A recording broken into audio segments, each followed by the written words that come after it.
Hi, good morning. MSL here.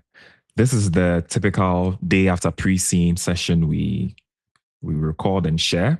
So the pre-scene was released by the ICAG on Monday. That was just yesterday, 16th of February, 2026.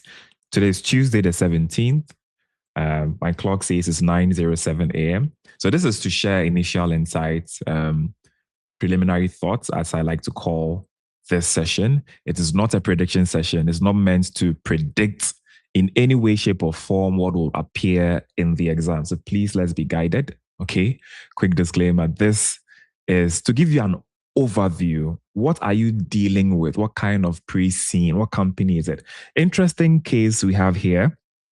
The company is called PayNova, right? They are fintech, pretty much. You can put them in the fintech box, right? So that is the purpose of this session. Your case study paper is examined this way. There is a pre-scene document they share, which is the only thing you have now. On exam day, you'll be given some on-scene information, averaging between 1 to 2 pages most of the time, right? Then there will be 5 exam questions testing the case study syllabus. Question 1, 2, 3 will cover your strategy models, the core strategy topics, in fact, strategic management, that part of the syllabus, plus ethics, plus sustainability, plus risk management, right? All of those areas, right? Functional strategy, everything. Question 1, 2, 3. Then question 4 will be on finance. So financial strategy for 20 marks. Then question 5 will be on corporate governance, also for 20 marks, right? So that is a high level overview of the case study paper, right? Let's come to PayNova, which is what the pre-scene company is called. Like I said, they are a financial technology company, a fintech. Let's take an overview of the case. But before that, we'll be holding a 2-day strategy case study pre-scene bootcamp session. When will that be held? Wednesday, the 25th, and Thursday, the 26th of February, 2026. So that should be sometime next week.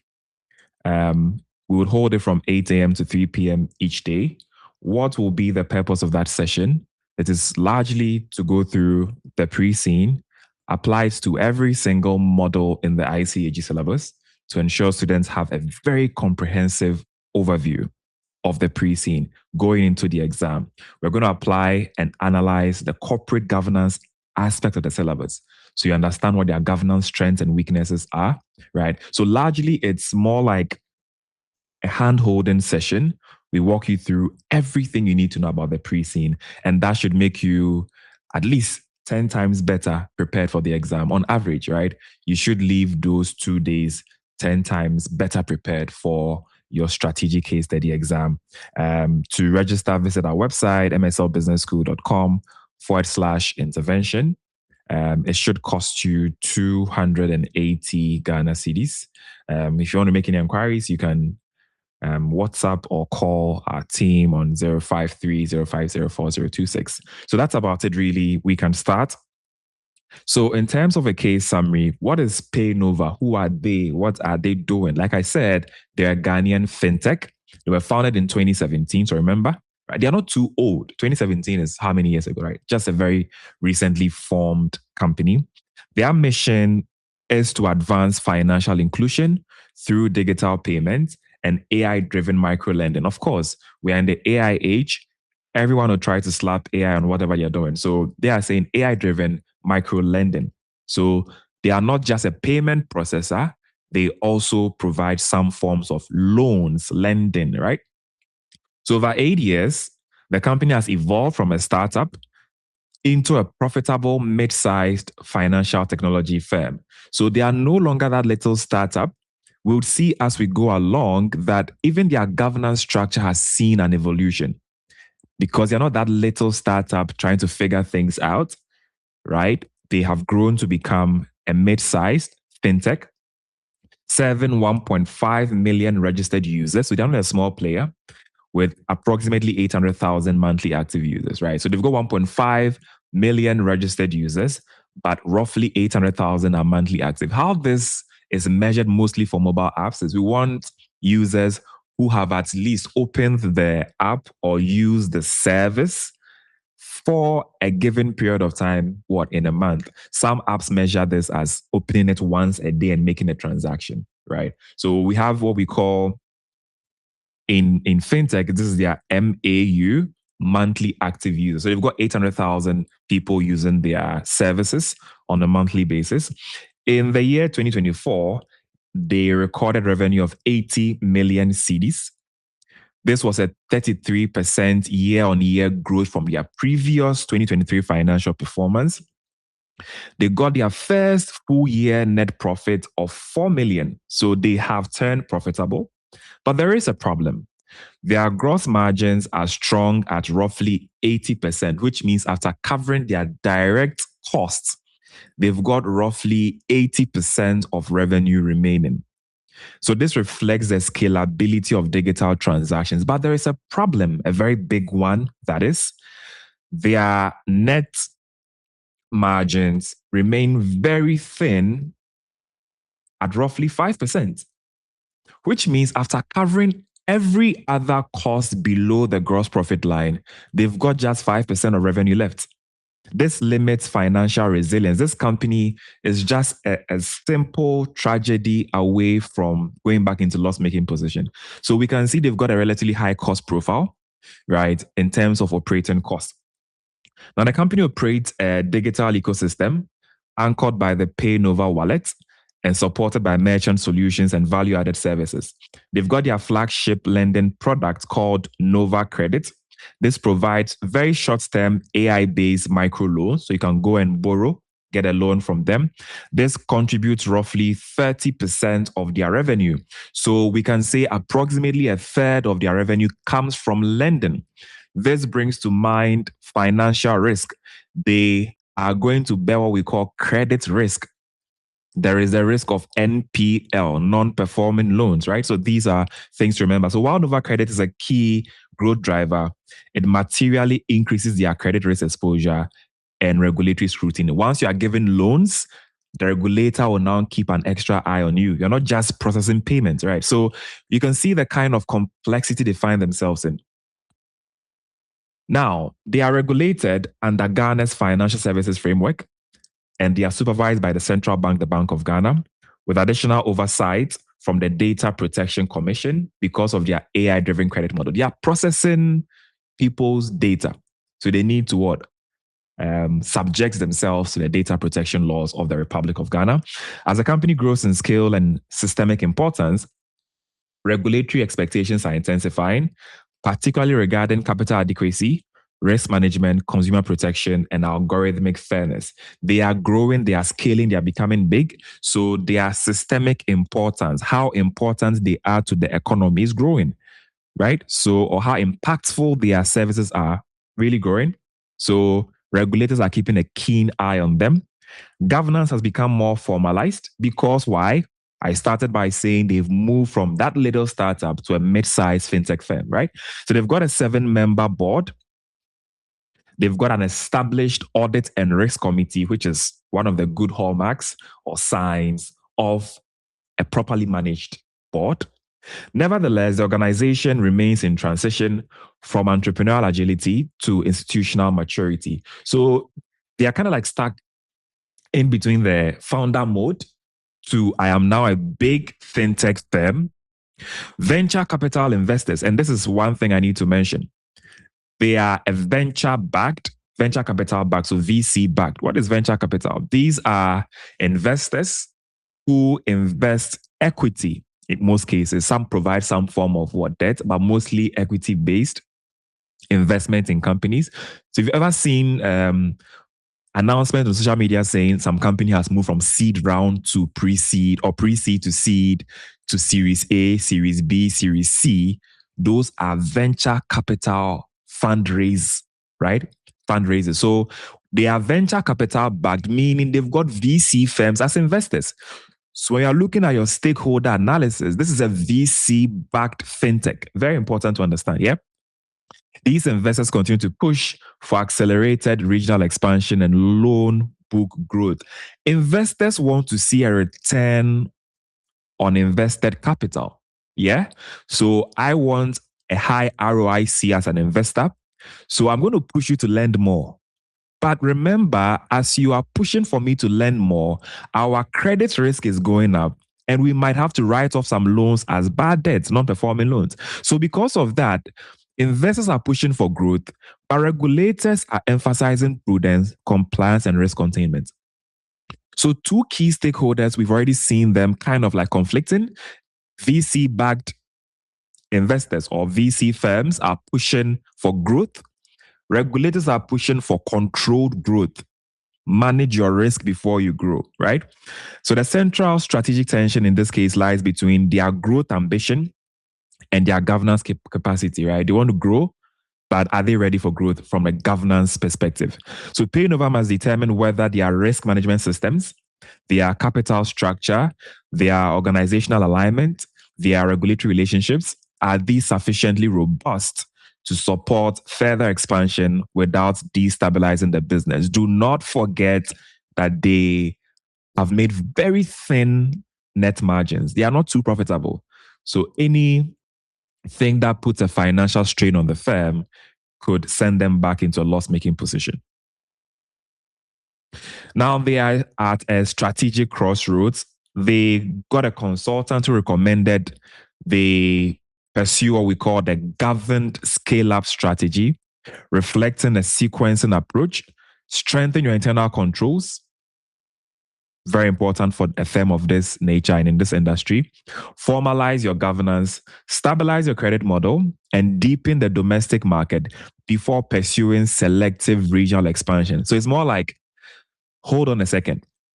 If you have plans of going outside Ghana, please make sure you are okay in Ghana first. So this is going to affect their internationalization or globalization strategies, right? Make sure internal controls in Ghana are strong. Formalize your governance structures. Make sure your credit model is stabilized so that you don't have to write off so many loans as non-performing. Deepen your presence in the domestic market before, if you are going to move outside Ghana to other jurisdictions, you do that. So this case centers on institutional transition. The core issue is not if growth is desirable. Of course, who doesn't want to grow? But whether growth can be executed safely within a strengthening governance and regulatory framework. So please remember this. We are not saying don't grow, but grow, but make sure you're ready for growth. It's like forcing a child who has not learned how to crawl, forcing that child to walk. We are saying, you know what? Please finish crawling. Master all the technicalities of crawling. Try standing, and after you've mastered standing, then can you walk? That is our advice to PayNova.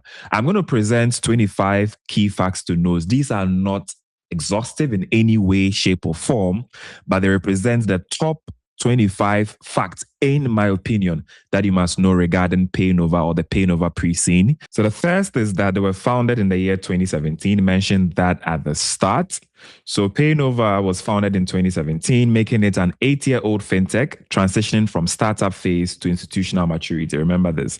Next key fact to note is their financial inclusion mission. Their core mission is financial inclusion, where they are targeting underserved and previously unbanked segments of the Ghanaian population. So they want to reach people who have not been able to get access to financial services. That is one of their core missions, right? Financial inclusion. Then they've got 1.5 million registered users. So that is a large chunk of users on their services. So this indicates significant market penetration within Ghana. Then they've got 800,000 monthly active users. This demonstrates they've got strong platform engagement and operational relevance. If 1.5 million people have registered to use your services and 800,000 of them are monthly active, which means at least you get monthly recurring revenue from those 800,000. That is good in such an industry where people can use your app and kind of like go off, right? But they've got some loyal users. Then 33% revenue growth, Revenue grew from 60 million roughly in 2023 to 80 million revenue in 2024, which is roughly a 33% revenue growth, which is strong for someone in this industry.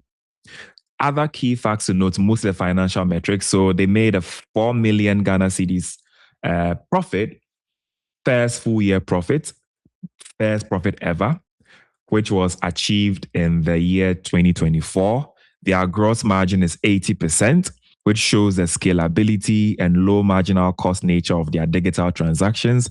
However, like I said at the beginning, 5% net margin indicates a limited financial buffer against credit losses, regulatory penalties, or operational shocks. So the critical insight here is that a thin net margin of 5% creates significant vulnerability to operational shocks, credit losses, or regulatory penalties.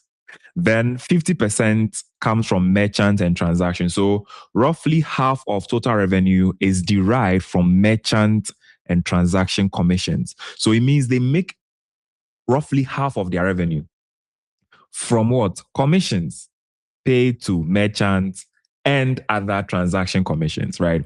30% of revenue comes from NovaCredit lending. So almost a third, like I said at the beginning, of their revenue comes from lending services. But they are saying it's an AI-driven micro lending product, right? So remember, they give out micro loans. So these are small loans, right, with usually shorter payment terms, payment period, and usually higher interest rates, right? Okay. Then service commissions. The remaining 20% of their revenue comes from service commissions, including things like airtime, bill payment, and other value added services. So you can buy airtime to load your MTN, right? Think of those of you who have used Express Pay in Ghana. They should give you, like, if you're looking for something you can relate to in real life, think of Express Pay, right? You can buy credit on Express Pay, you can send money. Express Pay, to the best of my knowledge, now does not do lending, right? But if you're looking at these other things, Express Pay can give you like a good model. Their loan range, they typically provide short-term loans from 50 cedis to 1,000 cedis, right? So this targets financially excluded individuals. You can't go and take a micro loan of 1 million cedis, no, right? So these are usually short-term loans. Then because they said it's an AI-based credit lending model, they use AI credit scoring. So Nova relies on AI-based alternative credit scoring, which uses non-traditional data to assess borrower risk. So you may be asked to provide some information. AI targets and tries to map out some patterns and then says, this guy is low risk, this guy is medium risk, this guy is high risk.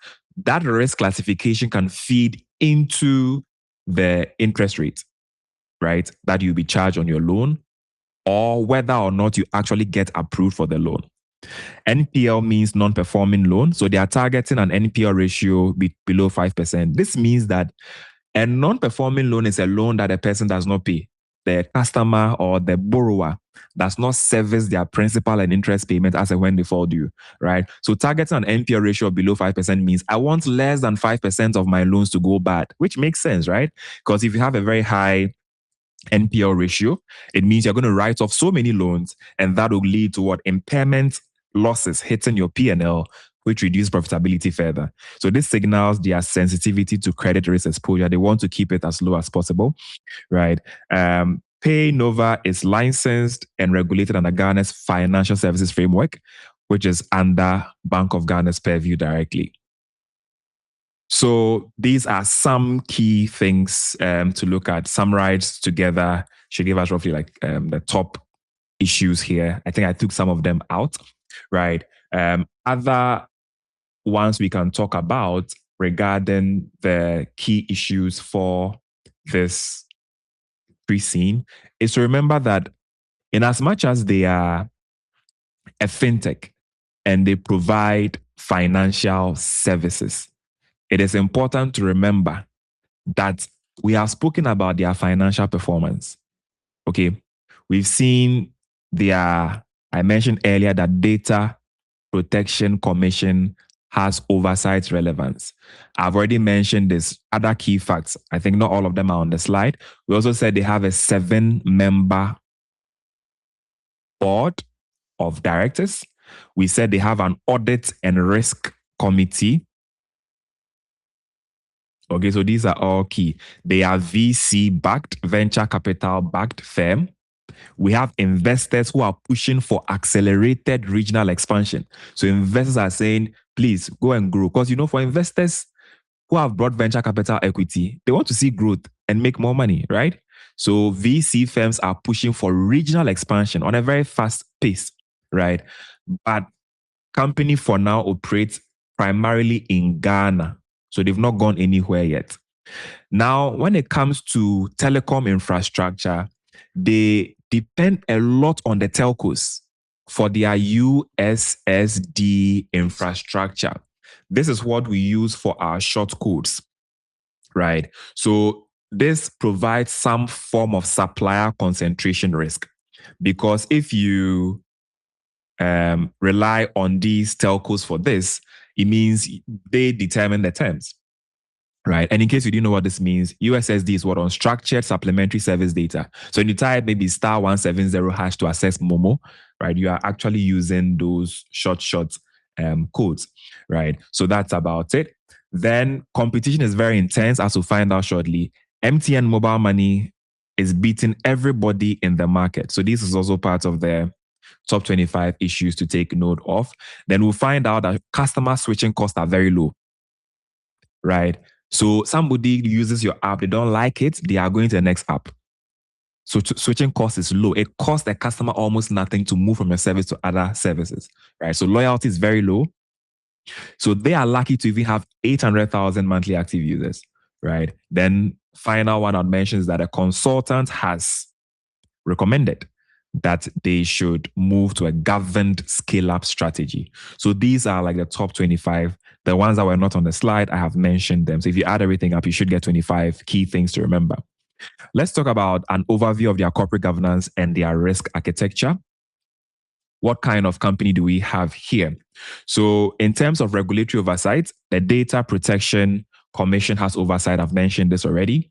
Due to their extensive use of customer data and algorithmic decision making. You are collecting data from people to use in your AI model to assess whether or not to give loans. Yeah. So data protection saying, please come and let's regulate you so that you use the information for only the recommended purposes. Then they have a 7-member board of directors, like I said. This shows they have a formalized governance structure. There's an audit and risk committee in place, which is responsible for financial reporting, internal control, risk management.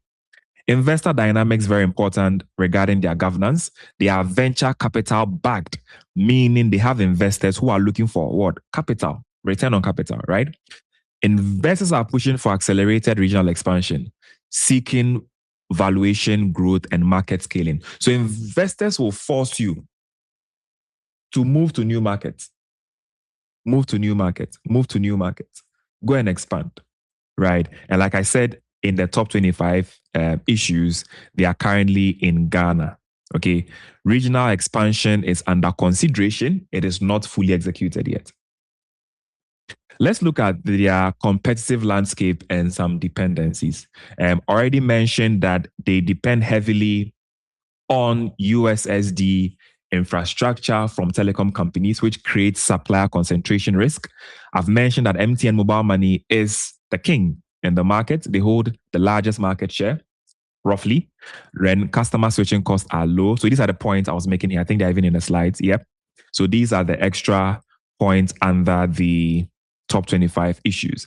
So that is about it. Let's come to governance proper. So they've transitioned from an informal founder-led structure, meaning the founder made all key decisions. Now they are a more formalized governance framework, which reflects their growth and increasing regulatory visibility. This transition is important to understanding their strategic position now, right? So remember, governance is getting more formalized. What is the board structure and composition? Hopefully you've heard this number a number of times, that it's stuck in your memory. 7-member board of directors.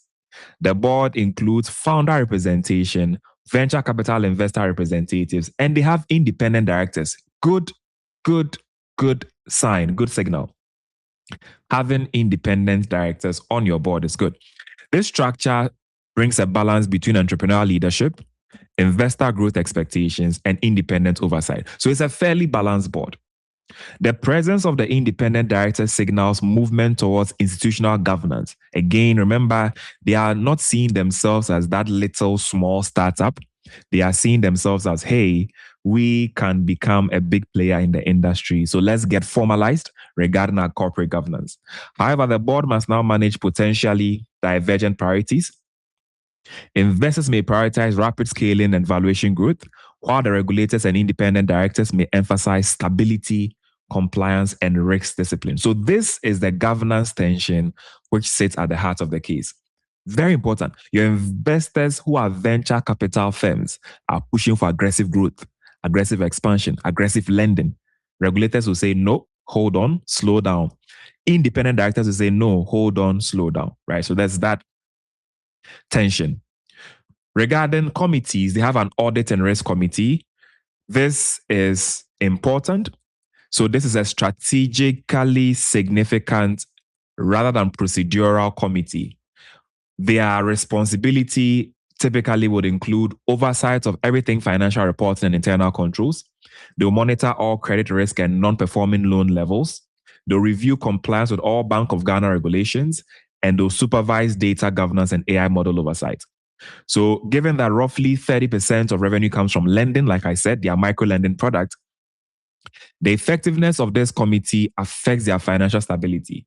If this committee exercises weak oversight, it could lead to non-performing loans rising, capital strain, or regulatory intervention where the regulator steps in and can close you down if you're not careful.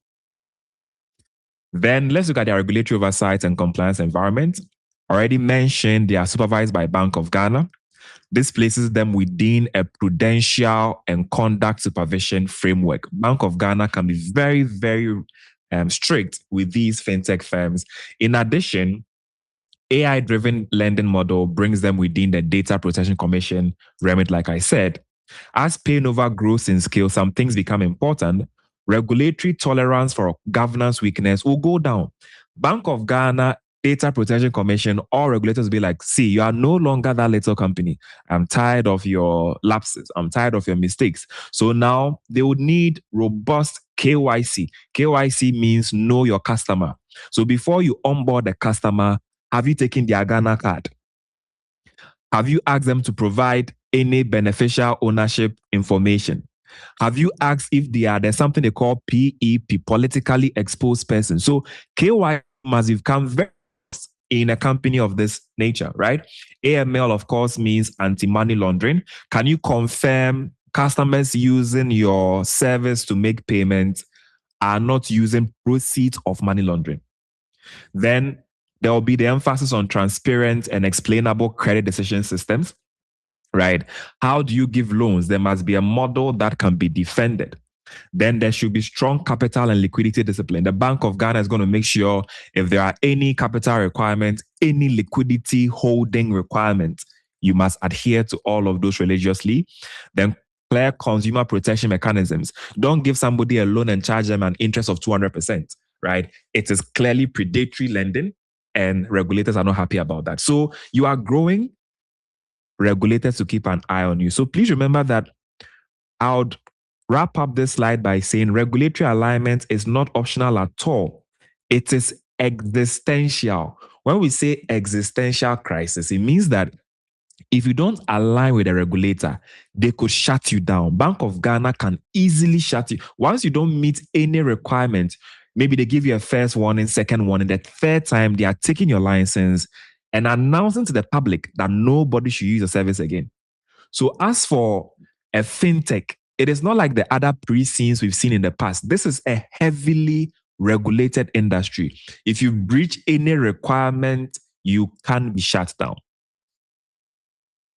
Then let's look at the risk profile. So this is a little bit of risk management or risk analysis. So PayNova's risk architecture spans several categories. Let's look at credit risk. Credit risk comes mainly from their NovaCredit loan book. Even a modest increase in default rates could materially impact net profit. Because don't forget, from corporate reporting, when your financial assets are impaired under IFRS 9, the expected credit loss model, right? you are going to what? Hit P&L with that expense.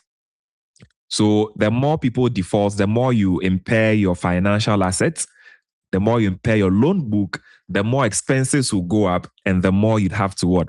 Reduce your profits in the process. They also have operational risk. This includes system downtime. Their servers could go down. People cannot access your service. Someone makes a payment, it doesn't go through. The money is stuck. Then they call you, oh, it's with your bank, it's with the payment provider, right? That's also an operational risk. There's also fraud. You know how these days people are calling you, trying to get your mobile money PIN to steal money from you. Yes, they are also facing such risk. There's the risk for cybersecurity breaches. If a hacker gets access to their data and leaks such information, Bank of Ghana would make them pay for it. And there could be transaction errors. This is normal with payment processes. You could make a payment, they debit your Visa card, but the money doesn't go through. Then getting a refund can take a week, 2 weeks, right? So those are all risks they face. Then there's regulatory risk. Very important because they are in a highly regulated environment. So this risk stems from non-compliance with financial or data protection regulations. If you don't comply, you could be fined. There could be reputational damage and you could be shut down. So that leads us to the reputational risk. This is linked to AI fairness, consumer complaints, and social perception. How does the public see the company? How is PayNova seen? Remember, if people know you as an aggressive lender, you give so many loans, but you charge exorbitant, crazy, high interest rates, then people will see you as not lender or borrower friendly, right? So if consumers also complain your services are bad, then reputational risk could go down. So in the payment space, you cannot have people say, oh, as for this, if you use your service, your payment will not go through. They will debit your account, but don't send the money. It will take 2 weeks for them to refund the money to you. If someone says that about your payment service out there, you are doomed because customers' word of mouth in this industry works a lot. Or you buy airtime, you buy, let's say, 50 cedis airtime, they'll credit your account to 20 cedis. The 30 cedis, you have to follow up. You don't want those complaints. It will damage your reputation. So that's reputational risk. Then liquidity risk. This may arise if lending growth outpaces funding capacity. If you give out too many loans, let me give you an example. Let's say you've got $100 million in capital. You lend $95 million. You have $5 million in liquid cash sitting. You are hoping that the $95 million you have lent out to your customers, they will pay back with interest. It comes back into your cash, then you can lend. But what if all of this becomes non-performing? You see, so they have liquidity risk. It is a risk facing every payment service provider. Don't forget, you are not only processing transactions, like helping people send mobile money, buying airtime, paying bills, paying ECG, water, whatever. No, you're also lending. So now liquidity is very important, right? If people don't pay, how do you have cash? The required threshold that is needed to be held with banks to process your transactions, same day clearing, right? So the interaction of these risks increases the complexity as the firm scales.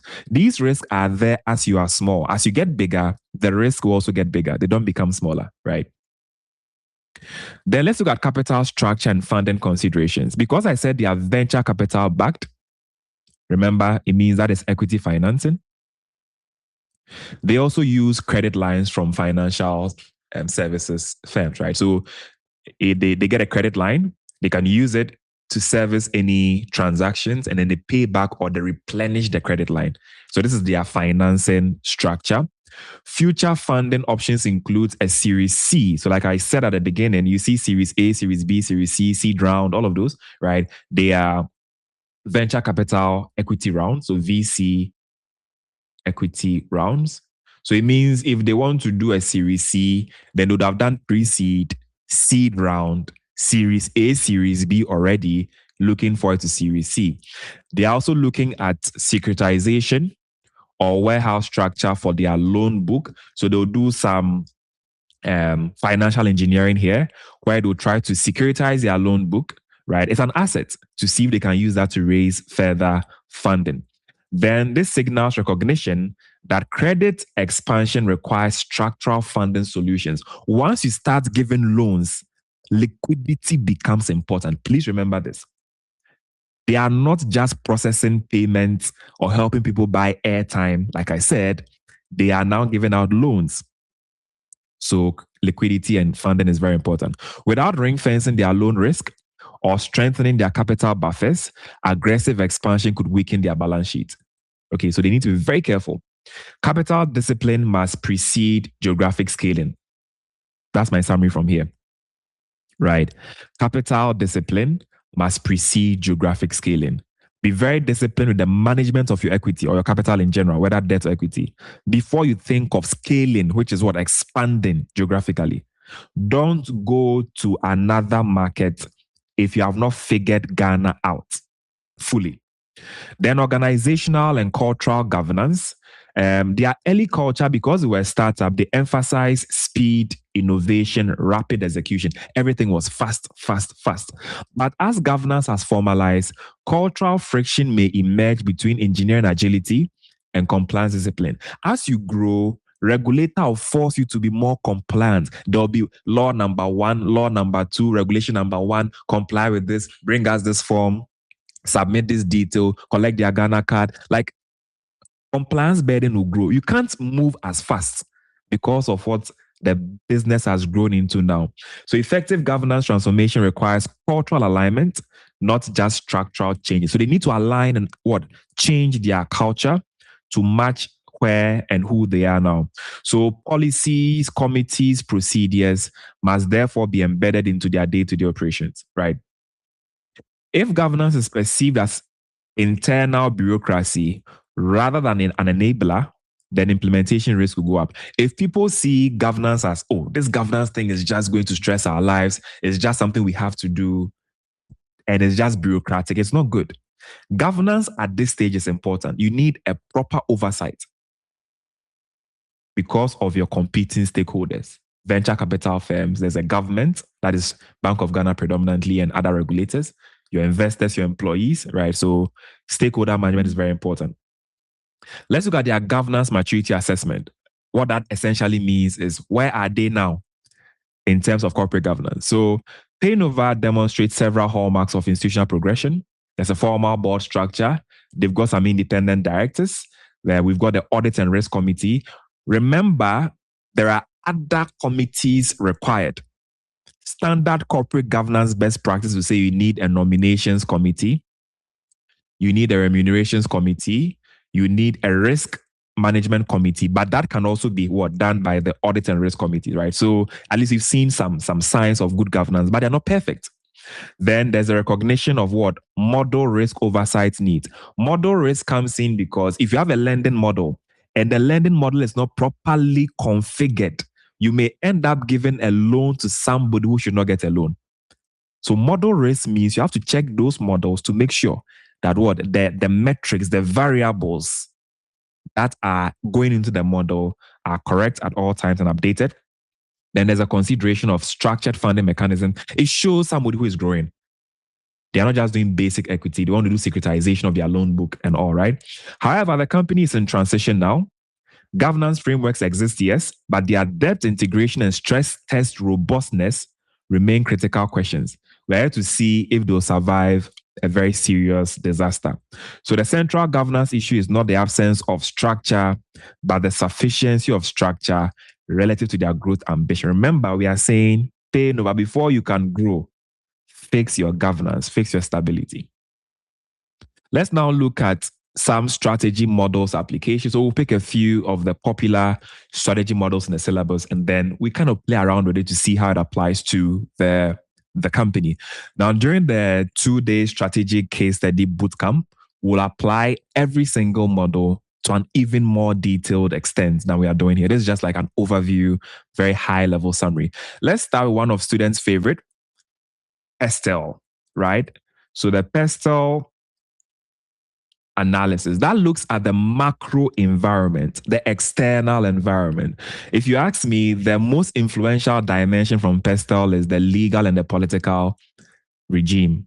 The rest are important, but for a fintech, it is this one. Something like environmental, not too much, right? They are providing services, but let's look at it. So PayNova operates under Bank of Ghana supervision and within Ghana's regulated financial framework.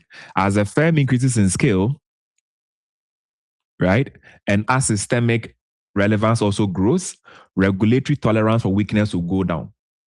What may have been acceptable at a startup scale becomes unacceptable at institutional scale. So remember that looking at the external environment, regulators will not take rubbish, in quotes. Why haven't you done this? I'll fine you. Second offense, I'll fine you. Third offense, I close you down, right? AI-driven lending also brings the Data Protection Commission into strategic relevance. Algorithmic fairness, explainability of credit decisions, and consumer protection standards may become regulatory focal points. So you can see from the legal, that is the law, and the political governance stand, these are like the two heavy factors. You have the regulators, Bank of Ghana, Data Protection Commission. Think of the GRA that may come in for taxes, right? Think of the various legislations, the various laws. We have anti-money laundering laws and so many other laws, right? The Bank of Ghana payment service providers regulations. Are you following all of those? So legal, political, very important for PESTEL, right? From the economic side of things, Ghana's inflationary and income volatility environment simultaneously increased demand for short-term credits. People will borrow more because the economy is tough generally, right? Currently, today is 17 February 26. Inflation has fallen, right? Or inflation rate is really very low, single digit roughly, right? So, people would say, well, the prices of goods and services will not increase as rapidly as they will, right? But remember, inflation still exists. You are doing single digit inflation, but somebody will say prices are going up. So people will still want to spend, right? There will be the increased demand for short-term credit. Somebody will say, well, I need some extra 500 CDs urgently. I need some 1,000 CDs urgently. Remember, we said they lend roughly up to 1K, 1,000 CDs, right? Someone needs, in fact, somebody can say they need just 350 CDs, right? So all such persons who need very short-term lending can go and borrow from them. And remember, this also increases the default probability because if the economy is tougher and income levels are lower, people will borrow, but when it's time to pay, they'll struggle to pay. So from an economic stand, remember, the general economy will affect them, right? Revenue opportunity and credit risks will therefore rise together. But however, remember that the Bank of Ghana has dropped the monetary policy rate. Okay, so what it means is that it should affect all lending. We should see lending also what reflect that. Current monetary policy rate, I think last as at what, January, was I think 15.5%, right? So this becomes the base rate. Of course, we have what we call the Ghana reference rate on which banks will add their premium. So PayNova when lending, we can see if the policy rate keeps falling, then we expect PayNova to also reduce what? Their interest rate which they charge what their customers. Very, very important, right? And if interest rate goes down, then it means their interest revenue or their interest income in their P&L must also go down from the loans, right? Because interest rates are falling generally in the economy. So that's it. Economic side, interest rates. We can also look at what? Inflation. These are two income levels, right? These are factors that affect the company. Then socially, their mission of financial inclusion aligns strongly with national development goals. However, public sensitivity towards predatory lending. When we say predatory lending, you give me a loan of 350 CDs, I have to pay you 1,005. It's a predatory loan. It is not even, well, somebody says it's not about ethics, but is it ethical? Why should you give me 350 and I'll pay 1,005 in 3 months? You see? Yeah, so people are kind of skeptical about micro lenders because most of them are predatory, or a lot of them are predatory. They give you a loan, charge you a stupidly high interest rate, and you're supposed to pay. Then consumer data usage. What would you use my data for after I borrow from you? Would you sell my data to Meta or Facebook? Will you sell my data to TikTok? I'll be scrolling on Facebook and I'll see an advert. You see? So how do you use my data?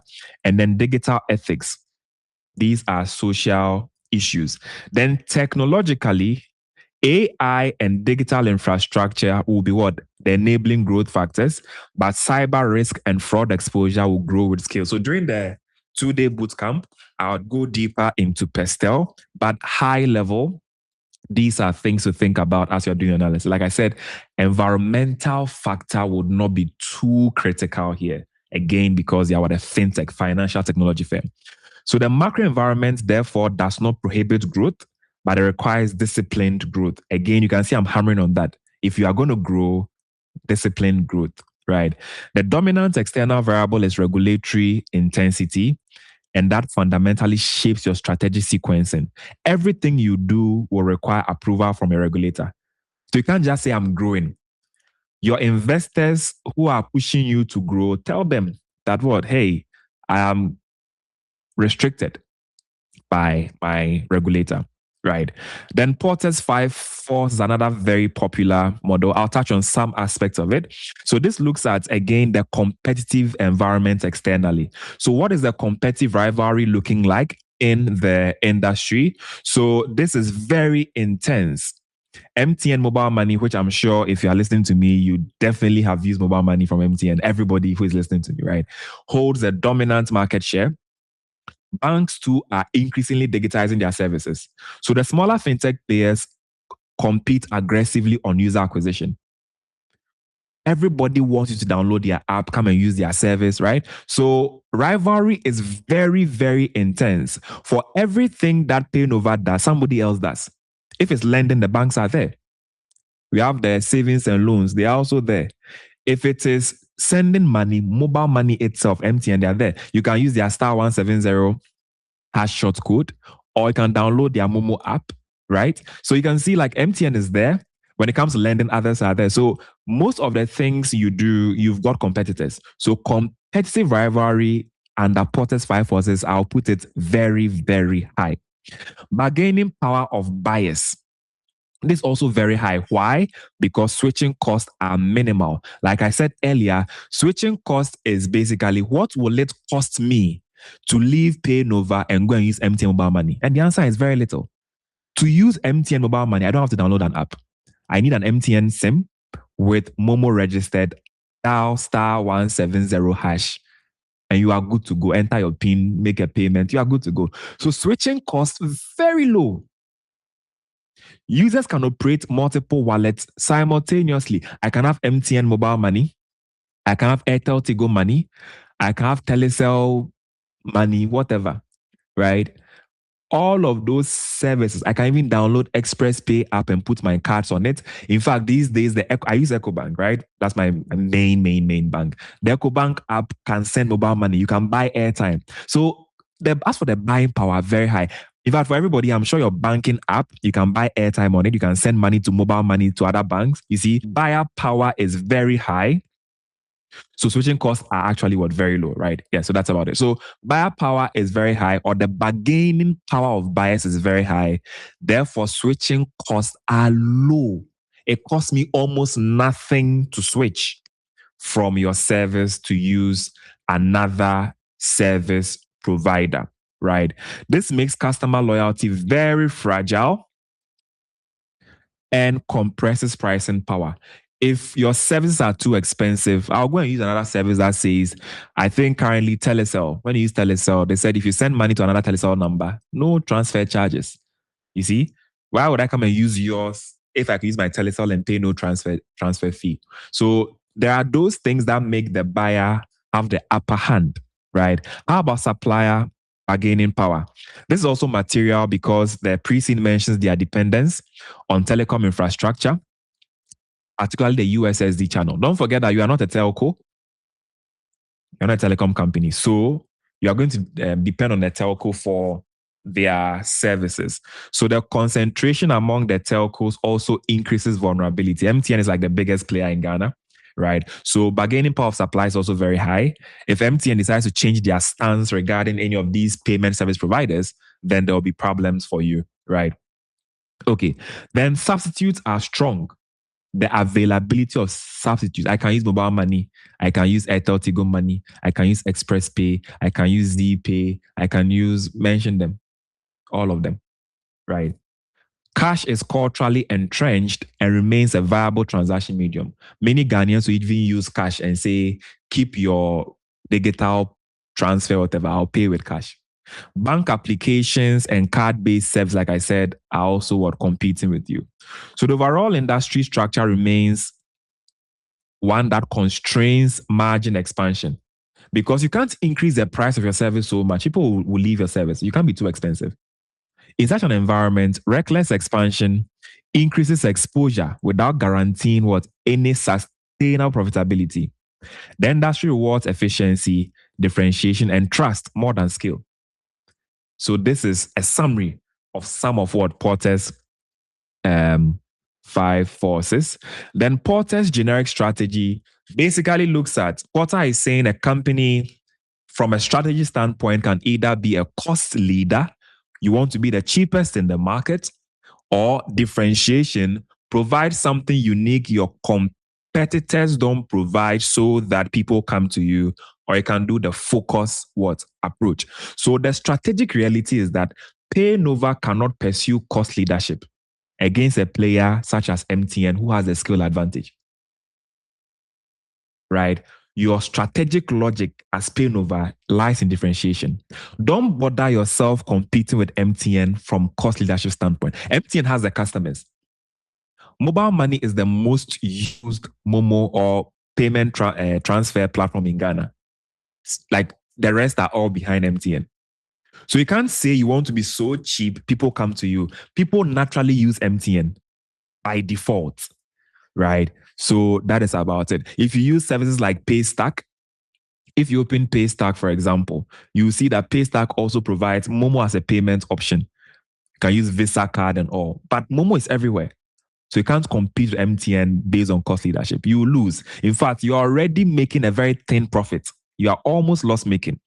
Any further reduction in your charges, your revenue will dip and your increased cost base will make you start making losses. So you cannot pursue cost leadership. It's not recommended, in my opinion, right? So differentiation is what will work. Where can you differentiate to drive value?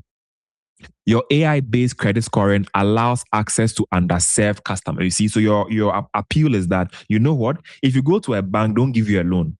If you go on MTN, they may not even give you a loan because you've not used your mobile money that much. We will do some small AI-based credit scoring and we can give you a loan. Focus on that. Then your inclusion mission strengthens your brand positioning. You are not even targeting everybody. You are targeting the financially excluded to bring them into the financial net. You see, so your goal is not even to target the wealthy who can use Express Pay and all. No, I am looking for financial inclusion. Then their merchant ecosystem creates network effects because they've got a wide range of merchants in their ecosystem. They are able to reach people faster. So you can actually maybe provide some unique positioning, some unique selling proposition through your merchant ecosystem, and that can also be a selling point. However, differentiation in financial services, I'm saying, is not solely based on features. It is built on trust, reliability, regulatory compliance. If I send money using your system, will the money go? If it's time to pay back my loan, would you send people to come and chase me with your small cars? If I'm in church, they park behind the church building and enter the church and say you are owing me. Would they create billboards and put my picture on it and say these guys are wanted for not paying their loan? You see, those things breach trust. I'm sure you know the lenders I'm talking about in Ghana who do this, right? So trust, reliability, regulatory compliance, right? Very important. A governance failure will undermine PayNova's differentiation strategy more severely than it would undermine a pure transaction processor. You are trying to do more than just processing transactions. So you have to be very careful, right? So governance is not separate from competitive positioning. It is integral. You can see I'm hammering on this. Where they are now, corporate governance is super, super important. So Ansoff's matrix, this looks at how you manage your product or service portfolio. We can look at, it's a matrix, so it has 4 different elements. Market penetration is basically where you provide existing products to the existing market. So market penetration within Ghana will deepen existing relationships. leverage existing regulatory knowledge. It will build skill without multiplying regulatory interfaces. It increases the complexity incrementally. If you continue to provide more service to more Ghanaians, you are dealing with the same Bank of Ghana, the same Data Protection Commission. So you don't bother yourself with other regulators, other markets. So market penetration may be the least risky for them because they're already in Ghana, they are used to the jurisdiction. Product development is when you offer a new product, but to your existing market. Take note of this. I'm sure everybody listening to me understands these metrics, right? So product development, new products offered to your existing market. So such as products like expanding SME solutions, SME, small and medium enterprise, right? They can provide new SME solutions. This will increase operational complexity, but it remains within known institutional boundaries. It is still the lending, payment processing. You are now focusing on smaller businesses. So new products, existing market, product development. Market development is when you enter a new market with your existing product. Market development, new market with existing products, right? So this will happen typically through regional expansion. This is structurally different. Why? It multiplies the regulatory frameworks. If you go to Nigeria, Central Bank of Nigeria has its own rules. You go to South Africa, different rules. So every market you go to, the lending and the payment service process you are doing, you can't just enter a market. So please, as you are doing your analysis, don't just conclude and say they can expand. No, when you expand, every jurisdiction has restrictions on what you can do and what you cannot do on a mobile app or on a payment service platform. There are cultural environment, operational systems, funding requirements. Different countries may have minimum capital requirements. So market development must be pursued carefully because predominantly regulatory challenges may suffice. Each jurisdiction introduces additional licensing requirements and processes, compliance expectations, political exposure. It is a mess. So we are saying if they are not ready, they should not venture. Then finally, diversification is where you introduce a new product into a completely new market. So this is, they can do capital intensive and banking like products, but this will escalate systemically. They can go to a new country altogether and start a bank. Okay, but this will escalate their systemic risk overall. So the critical insight from Ansoff is that growth is not homogeneous.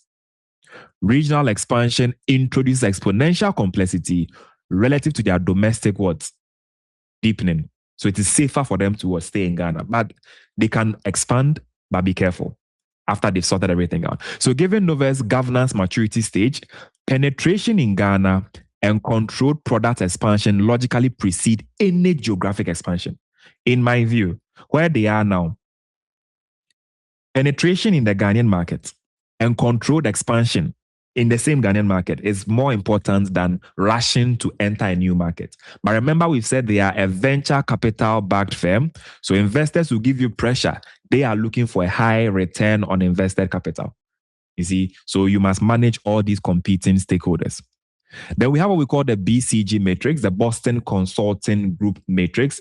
This breaks your product into 4 quadrants. You've got your question marks. You've got sometimes called the problem child. You've also got your star. You've got your cash cow. And then number 4, you've got the dog, right? So this classifies your product into these quadrants. So again, not doing the full thing here. During the bootcamp, we'll go into detail and give the full breakdown. So applying this to the company, they've got some stable revenue engines, right? The wallet and merchant commission segments resemble stable revenue engines. They generate consistent transaction-based income and they carry lower balance sheet risks. So generally, you can say for this one, these are the stable providers. Now the question is, for you to do BCG, you need to know the market share versus market growth rate. Okay? Versus market growth. So here, without full information, we can't tell. So the stable revenue from the wallet and merchant commission can either be a star or It depends. Some will say a cash cow. It depends. Do they have a high market share, or is the market growing fast enough? Then they have some growth drivers. NovaCredit is a growth driver. They are lending business. So it is likely resembling a high growth segment. However, unlike a typical star, which has high market share, high market growth, the lending part has significant credit risk. People can decide not to pay and you write off the loan. There's regulatory sensitivity. Bank of Ghana keeps an eye on you. So this is both an opportunity and a volatility amplifier. Then question marks. Question marks are businesses or products where your market share is low, but the market growth rate is relatively high. So the emerging SME services can be a typical question mark. So here they require investment and strategic clarity before they should proceed. So the portfolio implication is quite clear. Stable transaction revenue should strengthen the institutional infrastructure before accelerating exposure to any volatile credit segment. If the high growth segment expands faster than their governance capacity, portfolio risks will become concentrated and they may have to write off loans and decrease their profitability in the process. Mendelow's stakeholder matrix. This one is one of two stakeholder models in your syllabus. The first stakeholder model in your syllabus is called the stakeholder position importance matrix. So you take their position on a matter and how important that stakeholder is. But the Mendelow's matrix is called it also has another name called the power interest matrix, right? So here you could have minimal effort, keep informed, keep satisfied, key players. But I'll pick just two important stakeholders and then we'll analyze them. During the bootcamp, we'll go detail into this. So your VC or venture capital investors, they exert influence through their board representation and the fact that they provide you with capital. They seek valuation growth and geographic expansion. So their interest is high and their power is high. So venture capital investors, I'll put them under key players. They've got high interest because they are even invested. They've given you equity and they are interested. They've got power. So they've got power and they've got interest. Strong power, high interest. They are key players. Then the Bank of Ghana, they are the regulator. They hold shutdown authority. They can shut you down. They give you the license. So they have license power and this creates existential leverage. They can say, I've taken your license from you and your business dies that instant. But usually regulators, they have strong power at low interest. So Bank of Ghana, somebody will say, keep them satisfied. Some will say they are key players. It depends on you, right? BOG would not have financial interest in you, but they'll have interest that you do the right thing and you do not give loans at exorbitant interest rate and all. So Bank of Ghana, I can place them either under key players if you think their interest is high, or under keep satisfied if you think their interest is low, they just have strong power. But Bank of Ghana, for a lending company, they are a key player, right? Because they are almost in your business every day. So in stakeholder prioritization, existential stakeholders outweigh financial stakeholders. An existential stakeholder is somebody that they can kill your business instant. That's Bank of Ghana. We are saying they are more important than your investors. Yes, investors, without them, you don't have capital. But if they bring capital and BOG shuts you down, it is useless. So investor dissatisfaction can be negotiated. You can at least talk to them.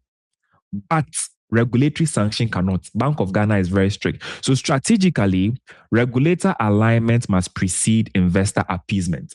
Yes, investors want a return on capital, but please talk to them. We can't breach regulation just to satisfy your high need for return on investment. Then Porter's Diamond is a model that looks at national competitive advantage. Now, what you need to understand regarding Porter's Diamond is that, I gave the traditional four. So your factor conditions, your demand conditions, your firm rivalry, then the related and supporting industries. We have two extra elements. So hopefully if you attended tuition, you were taught this. So the two extra Porter's Diamond elements is number 5 will be the role of chance. and then the role of what? Government. Very important. Okay, for a pre-scene. So this is like the traditional 4-model Porter's diamond. But remember, we've got a 6-model Porter's diamond where the role of chance and the role of government is also important. Let's get the factor conditions. What makes Ghana a good place for fintechs, right? Ghana offers favorable factor conditions for fintech growth, including what? High mobile money penetration. A lot of Ghanaians use mobile money. In fact, I won't say everybody, but most Ghanaians have mobile money on their phone. You don't even need a smartphone to use mobile money. Any phone can work, right? And we've got a relatively strong telecoms infrastructure, at least in Ghana. Firm rivalry, we've said, is very intense. You've got so many competitors doing what you are doing. The demand conditions are supportive. There's a large unbanked population. People don't have access to bank accounts and all, so PayNova can step in. The related industries, such as banking and telecom, provides the ecosystem support, but they also compete with you at the same time. Then let's look at the role of chance. Chance basically says sometimes it's about being at the right place at the right time. You can't control that too much. Government is what government does to make the industry better. So Bank of Ghana, in a way, in as much as they are very, very strict on these companies, we can confirm in Ghana that at least Bank of Ghana has made this industry thrive, right? Ghana is getting more digitized. We have the ECD, we have the Bank of Ghana gold coin. Cryptocurrency is being accepted by the Bank of Ghana gradually. They've brought what? Laws around digital currencies. So you can see gradually government is creating that favorable environment for this industry to thrive. So the diamond suggests Ghana is a favorable growth environment, but also competitive. Any regional expansion must reassess the diamond conditions, country by country, rather than assume replication success. The Porter's Diamond is really not about companies, it's about the countries companies working or operating. Remember, Porter's Diamond looks at the national context. Never forget this, okay? All right, then industry lifecycle model takes you through a journey: introduction, growth, maturity, and then decline. Every industry goes through this cycle. So where will we place the fintech sector in Ghana? I would say they are transitioning from rapid growth toward early maturity. When they get to peak maturity, to plateau, we have not plateaued yet at all. We are nearing early maturity. We are not in the introductory phase either. We've had fintechs in Ghana for years. So early growth stage, innovation and speed will dominate. Maturity transition, as the industry matures, regulatory scrutiny will increase, margins will compress, operational efficiency becomes more critical. If you ask me, we are hitting maturity. We've not maximized the maturity level. So it's like this, it looks something like this. So there's a maturity, right? We are somewhere nearing here, right?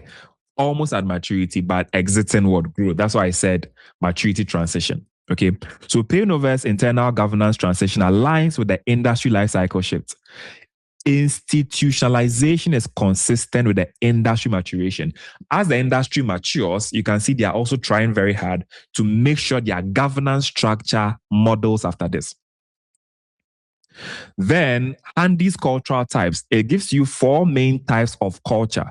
We have the power culture, the role culture, the tax culture, and the person culture. What kind of culture can we put this company under? If you look at it carefully, PayNova likely began as a tax culture organization, innovation-driven, flexible, execution-focused, right? But they are now moving towards, if you ask me, a role culture requirement. Because if you are scaling a financial institution, you require stronger elements of role culture, where responsibilities, compliance process, oversight structures are clearly defined. You need a credit control officer. You need an AML officer. You need a chief technology officer. You see, so you will now be moving more to roles and structures because of the governance requirements. You need a legal advisor or a legal officer or a legal counsel in-house. You need a chief finance officer. You need a payables or a loan book officer. You need a marketing officer. So the roles will become more defined. So I think, in my opinion, they are transitioning into a role culture. Right. So the cultural transition from task to role creates internal tension. Without cultural alignment, the governance implementation may face some resistance. But again, some will argue it was a power culture. Well, but if you ask me, task culture transitioning to role culture. This is again preliminary opinion. Burns and Stalker also gave us. So I'm choosing some selected models, right? So Burns and Stalker gave us two main structures, organizing structures. We've got the mechanistic versus the organic structures, right? So early fintechs usually operate organically because they are new. They just started, right? Flexible structures, informal communication. When you are new as a startup, you are organic.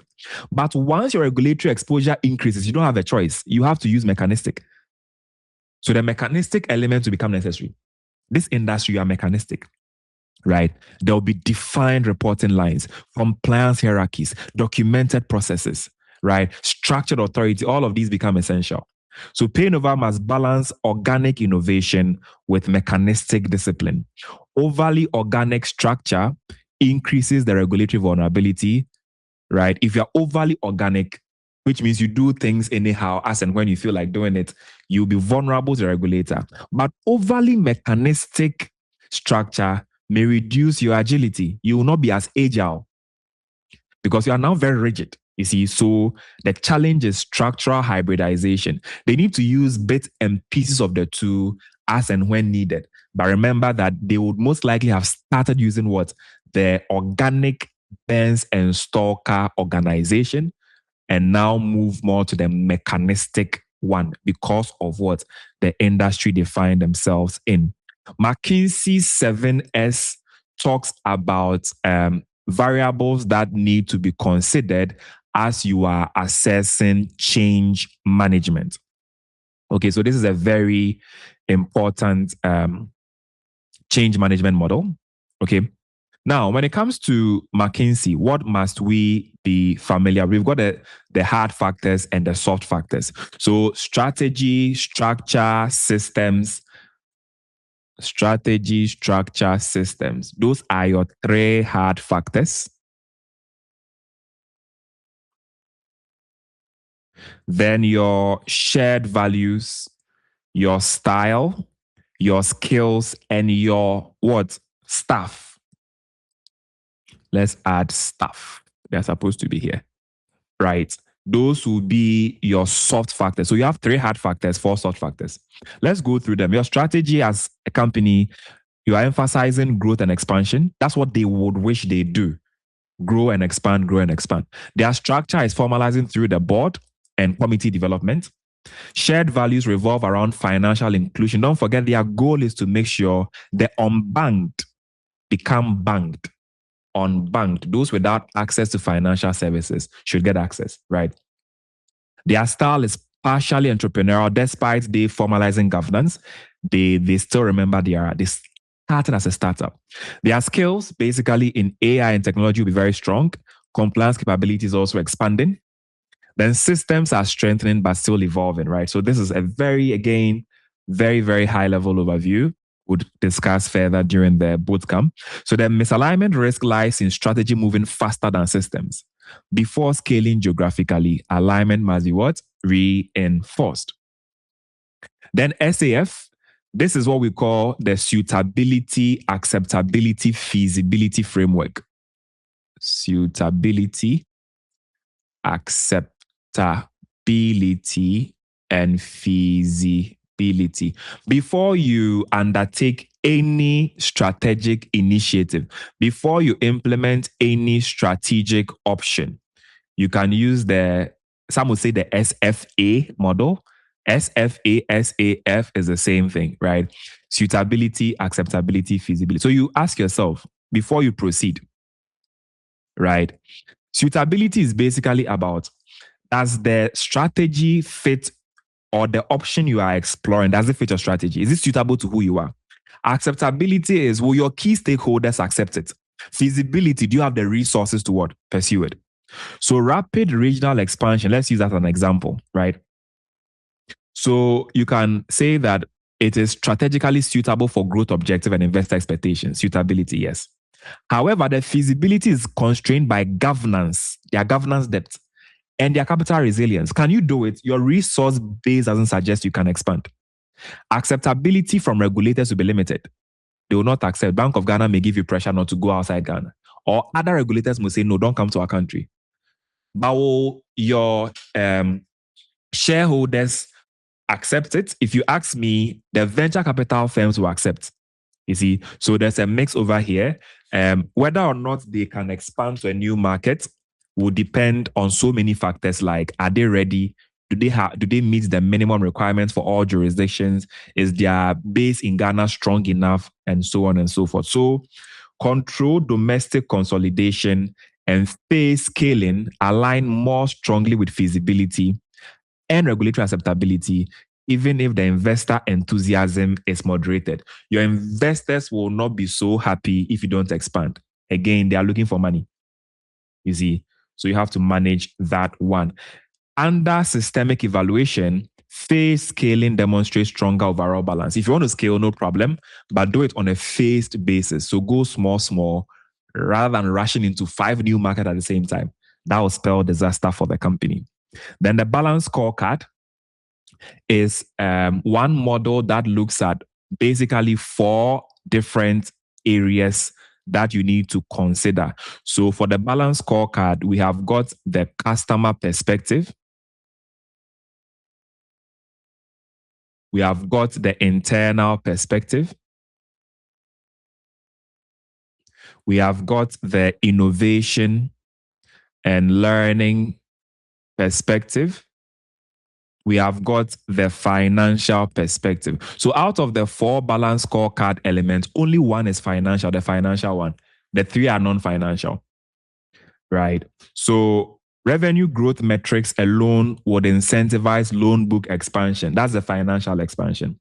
But balance scorecard thinking introduces guardrails or protection mechanisms, such as NPL ratios. If your non-performing loans are increasing, don't lend or manage your lending. Compliance audit outcome, system uptime, customer complaint resolution metrics. Are your customers happy? That's the customer perspective. Are they okay with your system? Or are you always saying, oh, our servers are down, our servers are down? You're not caring about the customer perspective, right? Without the non-financial metrics, incentive structures may distort the risk appetite. So balance scorecard ensures that your growth does not undermine institutional stability. So very high level, this is the pre-scene we have. Again, inviting you to join our 2-day pre-scene bootcamp session. That is if you want more from this. But if you're unable to join, no problem at all. Hopefully this gives you an insight. At least you know what the company does. Coming back to page 1 here. At least you know what the company does. You know what they are into. You know the number of users they have. You understand, okay, we are dealing with a fintech this time, a highly regulated fintech. They are venture capital backed. They've got some revenue growth, struggling profitably or profitability wise. Governance is getting stronger, right, among so many other things. So during the 2-day bootcamp session, we're going to take everything we've done here and then we do it times 10. Go into detail. Would apply this to every single model in the case study syllabus, right? You've got lots of models. So we've got the Grinders growth model. We've got Porter's 5-Force. We've done that already, actually.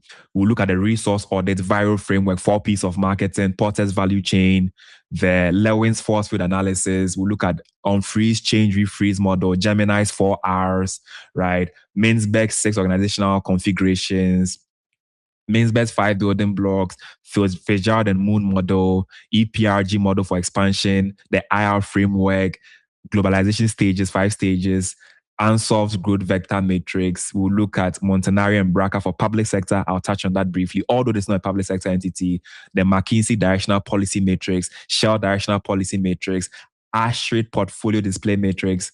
I could keep going on and on and on, right? We'll touch on every single model during this session. And then we'll also look at their governance. So what does the syllabus say regarding corporate governance? And what must you know regarding this entity? Which parts are they complying with and which parts are they not complying with, right? So that is about it. Hopefully this was helpful. If you found it helpful, share with your friends and colleagues so they can also benefit and understand what and who PayNova is. My name is Michael. You can call me MSL. I wish you the very best of luck as you prepare for your exam. All the best and bye-bye.